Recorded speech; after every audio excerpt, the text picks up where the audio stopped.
नमस्कार दोस्तों, आप सभी का स्वागत है इतिहास से जुड़ी हुई एक नई वीडियो में। जैसा कि आप लोगों ने थंबनेल देख कर के ही जान लिया होगा कि आज की चर्चा किस टॉपिक पर होने वाली है।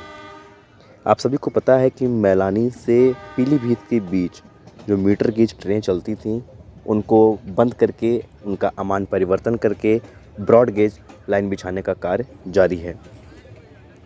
रेलवे 4 साल से 68 किलोमीटर के मार्ग पर बहुत ही मशक्क़त के साथ प्रयास कर रहा है और अभी उसका प्रयास पूरी तरीके से सफल नहीं हो पाया है। आप सबको पता है कि कुछ जंगल का जो एरिया है वो मैलानी से पीलीभीत के बीच पड़ने वाले रेल मार्ग के अंतर्गत आता है। पहले ज़माने में छोटी लाइन की ट्रेनें चला करती थीं, तो उनकी स्पीड जो है गति बहुत धीमे होती थी, तो वन के अंदर रहने वाले जानवरों पर ज़्यादा उसका प्रभाव नहीं पड़ता था। लेकिन बदलते ज़माने के साथ साथ आवश्यकताओं को देखते हुए रेल मार्ग का अमान परिवर्तन करना और साथ साथ विद्युतीकृत करना बहुत बड़ी प्राथमिकता बन गई है, जिसके कारण हमें वनों के साथ साथ जानवरों की भी तिलांजलि देनी पड़ रही है। तो चलिए हम आते हैं अपने आज के टॉपिक पर।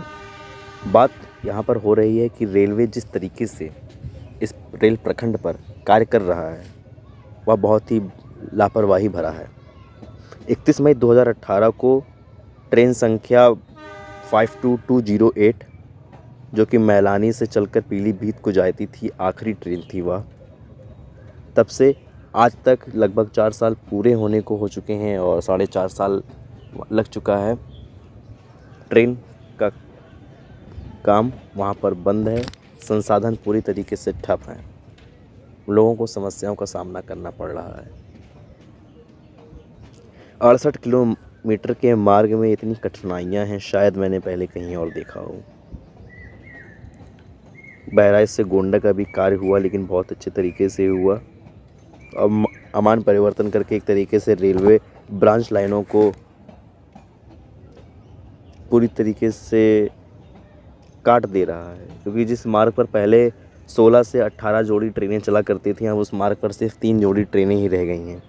तो रेलवे को यह बताना होगा कि मार्ग का अमान परिवर्तन करके रेलवे अच्छा कार्य कर रहा है या फिर लोगों के लिए और मुसीबत का पहाड़ खड़ा कर रहा है। तो मैलानी से पीलीभीत के बीच जो भी कार्य चल रहे हैं अमान परिवर्तन के, उसके एक प्रमुख अपडेट इस प्रकार हैं। पहला है कि मैलानी से शाहगढ़ के बीच का रेल मार्ग के अमान परिवर्तन का पूरा कार्य पूर्ण हो गया है। सभी तरीके से संचालन व्यवस्था ठीक हो गई है, लोको ट्रायल भी हो गया है। लेकिन शाहगढ़ से पीलीभीत के बीच में और ख़ासकर से जो जंगल का कोर एरिया है पीलीभीत टाइगर रिजर्व का, जो एक मुख्य समस्या है, यह समस्या रेलवे के सामने बरकरार है, जिसमें रेलवे की मुझे लगता है कि 100 से ज़्यादा 100% की गलती है ही है। रेलवे को जब पता था कि इस मार्ग में जंगल का कुछ हिस्सा पड़ता है, जो कि मालापुर से पीलीभीत के बीच में 9 किलोमीटर का जो कोर हिस्सा है जंगल का, वहाँ पर एनओसी वन विभाग से लेनी पड़ेगी विद्युतीकृत लाइन को बिछाने के लिए और नई पटरी को बिछाने के लिए। लेकिन रेलवे ने इस काम को अभी 4 सालों में भी नहीं पूर्ण कर पाया है। क्या जंगल रेलवे को एनओसी देगा या फिर रेलवे इसमें फिर अपने विफलता प्राप्त करेगा?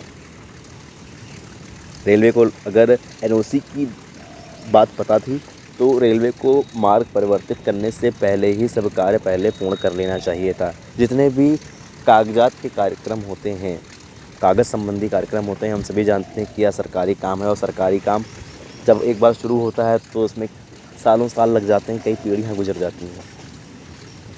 तो रेलवे को एनओसी का जो काम था उसको पहले ही पूर्ण कर लेना चाहिए था। एनओसी मिल जाने के बाद ही रेल मार्ग का अमान परिवर्तन का कार्य शुरू करते, तब तक पहले जैसे जिस प्रकार से ट्रेनें चल रही हैं उस प्रकार से चलने देते। मैलानी से शाहगढ़ का काम पूरा हो चुका है, शाहगढ़ से पीलीभीत का कार्य अभी अमान परिवर्तन में प्रगति में है कार्य। बात जो हम यहाँ कर रहे हैं शाहगढ़ से पीलीभीत के बीच में, तो एक बात आपको यहाँ पर गौर करनी होगी कि रेलवे स्टेशन जो है यहाँ से पीलीभीत टाइगर रिजर्व का कोर एरिया शुरू होता है। यहाँ पर कई प्रकार के जानवर, शेर, चीता, बाघ, चीतल, जंगली भैंसे, घोड़े, कई प्रकार के जो दुर्लभ जानवर हैं वो भी कई बार यहाँ से गुजरते हैं, दिखाई देते हैं। और ये मैं नहीं, वन विभाग की रिपोर्ट वहाँ के आसपास के लोग कह रहे हैं, जो कि सही बात है। वन हैं तभी हम हैं। वनों के साथ अगर हम जैसा व्यवहार करेंगे, प्रकृति वैसा ही व्यवहार हमारे साथ करेगी। तो रेलवे को जो काम यहाँ पर सौंपा गया है, यहाँ पर 2 कंपनियाँ रेलवे की हैं जो रेलवे के अंतर्गत आती हैं, RVNL और NTCA। ये कार्य कर रही हैं। NTCA जो है नेशनल टाइगर कंजर्वेशन अथॉरिटी, और RVNL जो रेलवे की एक इकाई है, वह मिलकर के इस मार्ग पर सभी चीज़ों को एकजुट करके प्रयास कर रही है कि जल्द से जल्द इस मसले का हल निकल जाए। तो माला से पीलीभीत के बीच का जो कार्यक्रम है मार्ग का, वह बहुत ही जटिल है। हम सबको इस बारे में समझना होगा। मैं एक PDF संकलन कर दे रहा हूं और इस वीडियो के माध्यम से आपको कुछ फुटेज भी मैं दिखाऊंगा कि यहाँ पर रेलवे की आखिर क्या क्या जिम्मेदारियां हैं, जो उसका दायित्व है उसको पूर्ण करना चाहिए। पहली बात तो पूरे मार्ग को जो 9 किलोमीटर का है उसको हम ऊंची फेंसिंग से कवर करें, और जानवरों को निकलने के लिए रेलवे लाइन को एक टनल के थ्रू निकालें। ऊपर से कुछ किलोमीटर का रास्ता जो 1-2 किलोमीटर का है वो बाईपास दें जानवरों को आर पार जाने के लिए, और कुछ व्यक्तियों को वहाँ पर अस्थायी तौर पर नौकरी दें जो वहाँ की सुरक्षा लगातार करते रहें, निगरानी करते रहें। CCTV कैमरे के माध्यम से हो, वन विभाग हो, प्रशासन हो, रेलवे प्रशासन हो, स्थानीय प्रशासन हो, वो इन सब चीज़ों को कोऑर्डिनेट करके एक बढ़िया यूनिट बनाए जिससे सही भी काम पूरी तरीके से पूर्ण हो सके। यह वीडियो बनाने का सिर्फ और सिर्फ एक ही आधार है कि रेलवे का सुस्त रवैया जो है वो लोगों के लिए गले की फांस बनता जा रहा है। अभी मैं आपसे बात कर रहा हूँ कि अभी मैलानी में अगर मैं जाऊँ और शाम को बहराइच से जो सुबह ट्रेन चलती है 8-8:30 बजे मैलानी के लिए, वो तकरीबन 4:16 या 4:20 पे मैलानी पहुँचती है। और मैलानी से लखनऊ के लिए जो आखिरी ट्रेन है 5:30 पे, 5:45 पे, इसी बीच में है, मुझे सही तरीके से तो नहीं पता, लेकिन जहाँ तक अंदाज़ा है 5:30 से 5:45 के बीच में ट्रेन है जो गोरखपुर तक जाती है, गोमती नगर एक्सप्रेस। अगर वह किसी कारणवश अगर छूट जाती है तो आदमी सही तरीके से लखनऊ नहीं पहुंच सकता है। और आपको पता है कि मैलानी जैसे स्टेशन पर आज के ज़माने में जो पूरी तरीके से कटा हुआ है सभी जगहों से, वहाँ पर रात गुजारना कितना कठिन है। मैं ये नहीं कहता हूँ कि वहाँ का पुलिस प्रशासन, रेलवे प्रशासन ढीला है, लेकिन आप जान सकते हैं कि जिस मार्ग पर 12 से 16 घंटे के लिए ट्रेनों का आवागमन प्रतिदिन ख़त्म हो जाता हो, वह रेलवे स्टेशन कैसा। आप सबको पता होगा कि अपने पिछले ज़माने में कुछ ट्रेनें ऐसी हैं जो इतिहास में खो गई हैं। 15-308 नैनीताल एक्सप्रेस ऐशबाग से टनकपुर के बीच चलती थी। 52-224 Lakhimpur Pilibhit metre gauge passenger है। 52-222 है मैलानी पीलीभीत पैसेंजर है। फिर 52-226 मैलानी पीलीभीत पैसेंजर। ये सब ट्रेनें हैं जो कि चला करती थी, लेकिन रेलवे ने अमान परिवर्तन करके इतना विकास कर दिया है कि मार्ग पर सब चीज़ें ख़त्म हो गई हैं। कुल मिला के 3 जोड़ी ट्रेन है, सुबह दोपहर शाम। लखनऊ के लिए कोई सीधी सेवा नहीं है मैलानी से। अगर बाय द वे किसी कारणवश किसी की ट्रेन छूट जाती है आखिरी, तो उसको झक मार करके ही रात भर प्लेटफॉर्म पे गुजारनी पड़ेगी और सुबह का इंतज़ार करना पड़ेगा अपनी पहली ट्रेन के लिए, जो कि बहुत ही बुरी बात है। तो मैं आपको PDF भी साझा करूंगा आप सबसे, और इस वीडियो के माध्यम से मैं आपको कुछ चीज़ें भी दिखाऊंगा जो फुटेज हैं कि कहाँ पर बाड़ लगाना है। निगरानी भी हुई थी NTCA के अंतर्गत। कई कर्मचारी उन्होंने एक कमेटी गठित करके वहाँ पर भेजे थे, और उन्होंने अपनी रिपोर्ट में ये बताया कि किन किन जगहों पर हमें सतर्कता, सावधानी और सुविधाओं का पालन करना है। सतर्कता कहाँ बरतनी है, सुविधाओं का कहाँ पर हमें जायज़ा लेना है, मूल्यांकन करना है, इन सब चीज़ों का हमें ध्यान रखना पड़ेगा।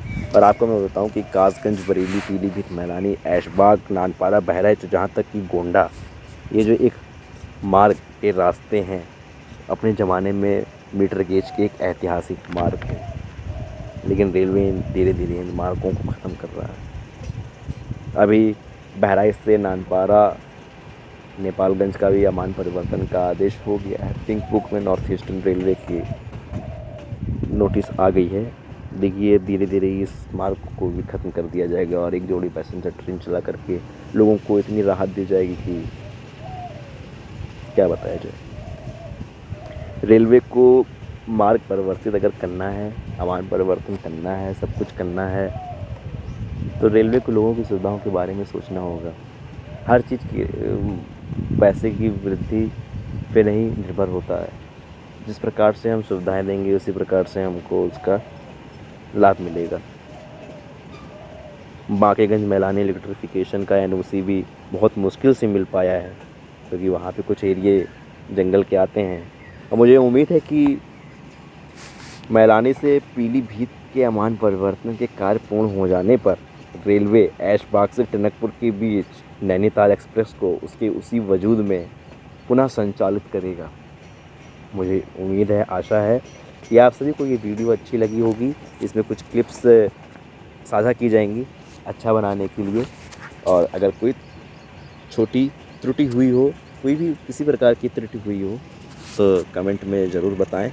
आपका सहयोग और मेरा साथ आपके साथ हमेशा बना रहेगा। चैनल पे बने रहने के लिए आप सभी का धन्यवाद। वीडियो अच्छी लगे तो लाइक कर दें, शेयर कर दें और लोगों से साझा ज़रूर करें। आप सभी का बहुत बहुत धन्यवाद वीडियो में बने रहने के लिए।